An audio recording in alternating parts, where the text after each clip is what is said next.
Rearrange গুলা দেখো আমি উঠিয়েছি, সবাই বোর্ডে খেয়াল করো, এখন আর উঠাতে হবে না। দেখো first one, 1896 Olympic modern started the in games. কি হবে বলো তো, এটা তো তোমার ওই লাইনেই ছিল ঠিক না? দ্য মডার্ন আগে হবে, দ্য মডার্ন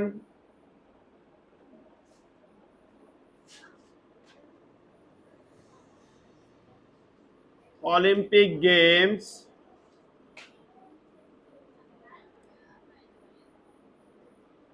started in 1896। দেখো তোমরা যদি ওই বইয়ের প্যারাগুলো ভালো করে পড়ো তাহলে কিন্তু আমাদের রিয়ারেঞ্জ কমন পড়ে ঠিক না? সেকেন্ড ওয়ান পড়ো, শামসুন্নাহার বলো তো। Separate, they, room, live in. এখানে সাবজেক্ট কে?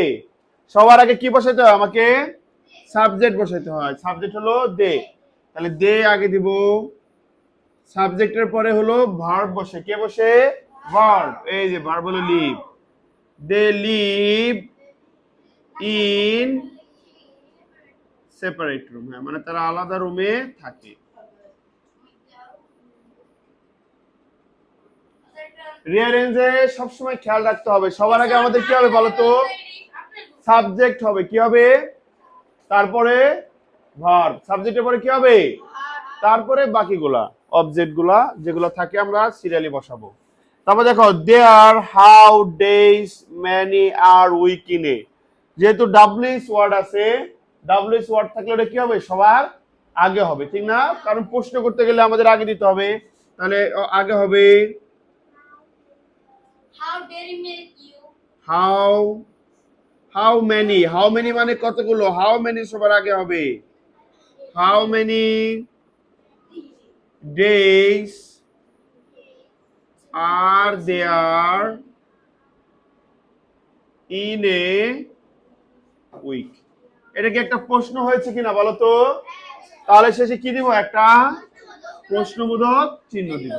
এগুলো কিন্তু পরীক্ষায় তোমাকে দিয়ে দিবে না, কিন্তু প্রশ্নবোধক প্রশ্ন থাকলে আমাকে প্রশ্নবোধক চিহ্নটা যুক্ত করতে হবে। নাম্বার 4 দেখো, country is Bangladesh a small. তাহলে শুরুতে কি হবে? বাংলাদেশ। তাহলে দেখো এখানে বি কিন্তু ছোট হাতের দিছে, আমার কি ছোট হাতের হবে? বড় হাতে দিতে হবে ঠিক না? বাংলাদেশ ইজ আ স্মল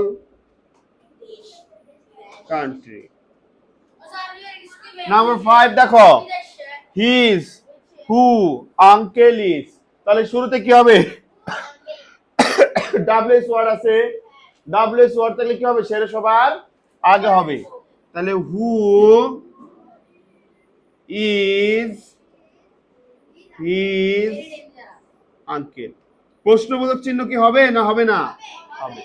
ঠিক আছে, তাহলে আমরা রিয়ারেঞ্জ গুলো বুঝে বুঝে করবো, ঠিক আছে না?